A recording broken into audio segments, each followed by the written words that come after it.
Hello and welcome to Customer Data Dialogues. Today we are speaking with Melo, who's the Brand and Performance Media Manager at Infiniti Motor Company. Welcome, Petal. Thank you. Let me dive right in by asking you, how has your role as a marketer changed in the last 2 years? So in the last 2 years, we've seen a significant shift in the customer journey, and the path to purchase is no longer a linear one. When it comes to purchasing a car, we've always known that digital is key. We've always known that there's always thought and research behind every purchase. But we've seen this evolve even further. Just to put things into perspective, recent studies actually show that what would take 3 months to make a purchase decision now only takes 1 month. Just in terms of the automotive industry and what we have done in the last 2 years. So now we can we have the car configurator. You can save a car, the exteriors, the interiors, exactly know which vehicle you want to purchase before even entering the showroom. When it comes to sales, you have home test drives. We have videos and walkarounds with the salesperson prior to even going to the showroom, So it's become a whole omnichannel purchase right now. True. Also, when it comes to the way we buy, in past years, the customer would look at monthly EMIs or bank offers. Now they're looking at leasing opportunities, So this is something that wasn't very common in the Middle East in the past. And so we're seeing this whole ecosystem evolve of how people are looking into purchasing a vehicle. And I think one of the most important things over the last 2 years is it's not only about the end product anymore, it's about the whole customer experience. People are looking for the whole showroom, online, offline, the whole experience to be seamless and just leave a lasting impact on the audience. You mentioned about omni-channel and also mentioned about digital. So tell us, what emerging technologies are you most excited about as a marketer? Honestly, as a marketer, there's a lot of new technologies coming up. There's something that we just signed up, which is a customer data platform. The CDP is a great tool in terms of building this one single view of a customer, which we hadn't been able to do in the past. And yes, we could do it, but we could do it in separate different channels. Now we can build one audience segment and activate it across all your different channels. And I think gone are the days where people need to use 5 different platforms and build your segments to target, right? And honestly, that wasn't fun for marketeers to doubling up the work, as well as a consumer to receive disjointed and irrelevant messaging.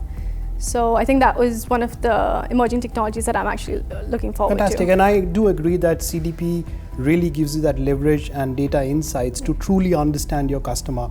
Now, coming back to the customer and customer expectations, how have you seen those expectations change and what are you doing to address them?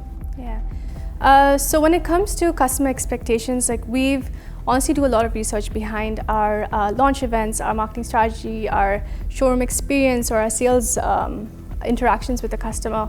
But I think one of the challenges is how do we preempt these customer changes, right? Their behavior changes. For us, I always take this example of the visualizer. If we didn't put that or prepare for it way before COVID, we wouldn't have been able to go live as soon as the first lockdown hit, And that's a key channel for our consumers to actually see our vehicles and play around and get familiar with them. So I think it's just about trying to foresee what our customers would need and how do we sort of meet their emotional and functional needs before they even occur.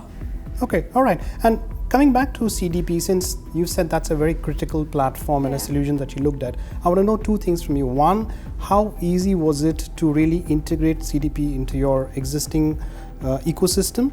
And B, what's the kind of advice you would give to other brands who are looking at deploying a CDP? For the first part of your question, how easy it was. So we've just signed our partner with Tealium. It's been less than a month. But honestly, one of the great things about having Tealium as a partner is that they have a local team based here. So we have a local team that works very closely with our CX agency and a media agency. So it just makes this whole process very smooth. In terms of the integrations, it fits in perfectly with our marketing stack, not only for what we need right now, but for anything that we would possibly need in the future, like AI or predict modeling, But also when it comes to sort of advice I could give other marketeers that are looking into a CDP, I think firstly, a lot of marketeers still feel like it's a nice to have. But in reality, with the given situation and the changes in the ad tech world, like with the death of the third-party cookie, especially, the focus needs to be on building your first-party strategy. I think that is essential in terms of driving business results. And as I mentioned before, it's more efficient in terms of even the operations. Having that one channel where you can build your segments saves a lot of time, and also for the consumer, it is just a seamless communication from the start of the awareness funnel to consideration to conversion. They see sort of synchronized messaging and not disjointed, irrespective of which channel they're consuming, right? In terms of investing in a CDP, if you look at the return on investment that you get in terms of the media efficiencies, in terms of suppressing audiences that are not interacting with you, and building that customer life cycle, in terms of return on investment, you've already covered it, right? So that is one of the things I would like to add. Maybe I'd just like to end with saying whoever's doing CDP in the UAE is actually doing it for the first time. So it's important to build that community of market leaders that are that we can discuss like the good and the not so good stuff, just bounce ideas off, because it is a new platform for everybody. So I think it's important to build that community as well. Thank you so much for that insightful discussion. I really enjoyed this talk, and thank you so much for joining us.